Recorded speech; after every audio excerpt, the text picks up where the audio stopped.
Good morning. What's up, everybody? Welcome back to Phase 6, your source for music, business, motivation, and support. And I was going to do this topic, in a regular, setting, really informative, really, informational and whatnot. But I decided just to make it a real talk. This topic, in particular, I feel like it's a very simple topic. It's about artists, writers, and there was a young guy that asked me in particular how artists, writers work. So I figured I'd let the world know. So welcome to Phase 6. Let's do it.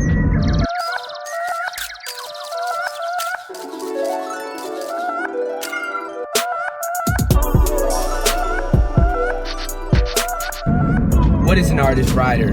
I'm asking this question because there was a young kid that I'm working with that reminded me of why I got started, why I started doing these videos in the first place, because he's in a difficult situation, and he asked me questions about an artist writer. What is it? Why do I need that type of thing? And so for anybody out there that's on the road, or that's planning on being on the road, is planning on doing shows, is planning on getting any real money in this space, you need to know what an artist writer is. You need to understand how that works out for you. It's a very simple document, and we're going to go through it. All right, so it's a long ass introduction. Let's get to it.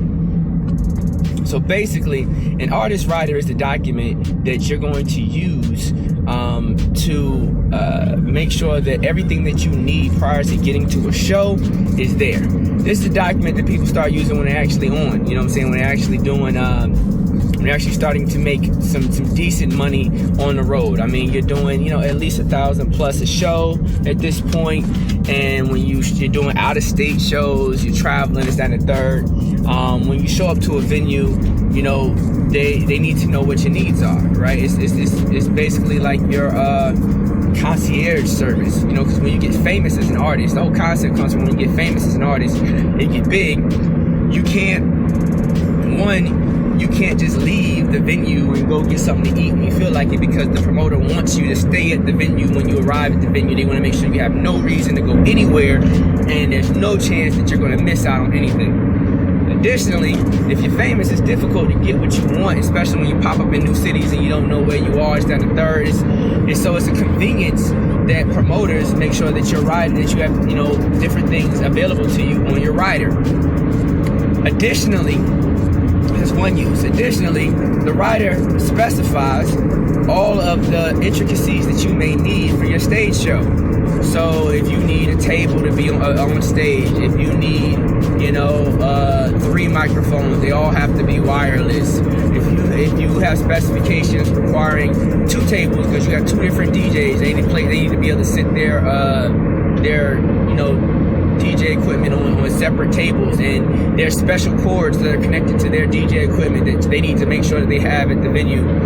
Those type of specifications are listed in the rider as well. They don't have to be, but they traditionally are. Unless you get to the big point in which, you're big as shit, you have other documents for that. Or you have your own team doing your sound. But I'm speaking to mid-level guys, so if you're in the thousands, even tens of thousands, and you're not traveling with your own sound man, your own stage, and not on no major tour, then you gotta have this in your rider. Additionally, your rider is going to specify different concepts that you can, different scenarios for engagement. So, for example, if you go to the club, a lot of times an artist wants what's called a look, right? You guys know what that is. That's when you go to the club and the artist, that's whoever it is, they got a section, you know what I'm saying? They got their own, they got bottles, they got all their people in the VIP, this, that, and the third. That's called a look, So when you get a look, it doesn't cost the artist anything. The artist, gets free entry into the club. They get, 1 to 3 bottles depending on, the size of the artist and what the venues are willing to do. You get a bunch of cranberry juice and orange juice and all that type of shit. And, you get a look. So you specify what type of alcohol and things of that nature you would want in your look. You can do that on the rider as well. So you'll have a nightclub section, and you'll have like a festival section for when you're doing festivals.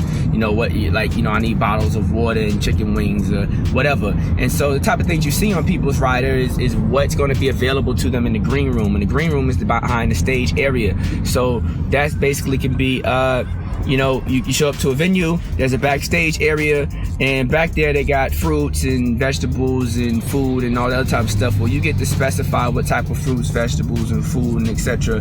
are going to be backstage and available to you. You might be a vegan, you might be a vegetarian, a pescatarian, you might be allergic to certain foods, so these type of things have to be asked, and you put all this type of information on your rider. Now, when you hear crazy stories about artists wanting a bowl of Skittles with like nothing but red Skittles, so somebody has to go and handpick all the other Skittles out, yeah, they do that shit. That happens. I don't know, I don't understand that, but it happens. But yeah, that's pretty much the rider summed up. It's the document that you're gonna use, that you're gonna submit before you get booked. When you get booked, you submit this document to the promoter or booking agent. If it's your booking agent, ideally you have your own booking agent, they'll submit this document for you. If not, your manager will submit it for you. If you don't have a manager, I guess you submit it for yourself. But I got a booking document on the website, www.phasevi.com, that you can just grab and download. It's no pressure. I tweaked it, It was one that I found online. I had one that we used to use when we were working with Usher. That sounds, and particularly as a producer that does a lot of the records, you can look him up. He does Justin Bieber and Rihanna shit now. But I know I have his rider, and I was going to take that and tweak that, and I added some components to it and a couple other things. Shout out to Sounds, by the way. He's been doing this thing in the game for a long time. But for the most part, I saw some stuff online, did some compiled a couple things. You can do the same thing, or if you want something that's pre-compiled and already set up, in a dope way for upcoming artists, then check it out, phasevi.com. You can go download it because I put it on there.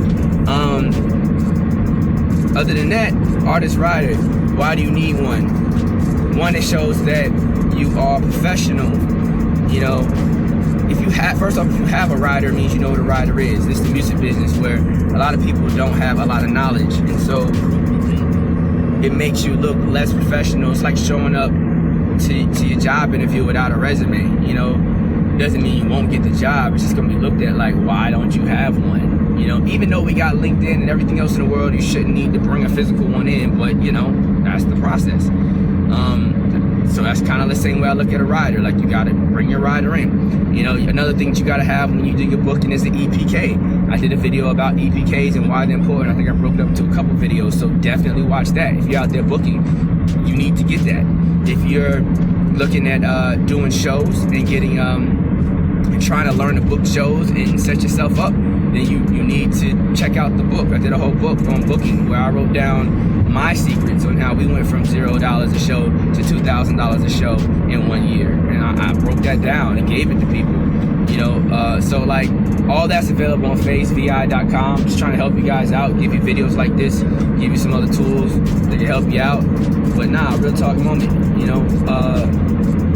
I love seeing young people win and watching people take this knowledge and execute things. So as you guys are doing what you do, please go to the website, shoot me your updates, give me an update, send me what you're working on, what you're doing, how this information's helped you. I love to, put your testimony out there and just see that this stuff is working. Also, if you have any questions, comments, concerns, put them down below, man. I'm gonna probably do like a real, this is the real talk shit, but I'm probably gonna do like what is it called? Like an Ask Sirr Sirr Love type of thing, you know what I'm saying? Where I'm just gonna take certain episodes just to ask questions, or answer questions. So other than that, man, I don't think I got much to say. I've been talking for a minute. It's your boy Sirr Love. I don't know everything, but I know a lot about a little and a little about a lot. And I'm just trying to give you guys everything that I got. Phase 6, go to the website. That's about it, man. I ain't got nothing else for you guys. Take care. It's your boy Sirr Love. I'm out. Come on and face it.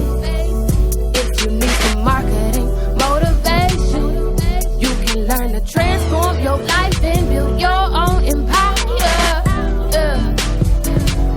With Sirr Love. Real talk, no chase. Yeah. Real talk, no chase. Yeah. Real talk, no chase. Yeah. Real talk, I said real talk, I said real talk, no chase. Yeah. Real talk, no chase. Yeah. Real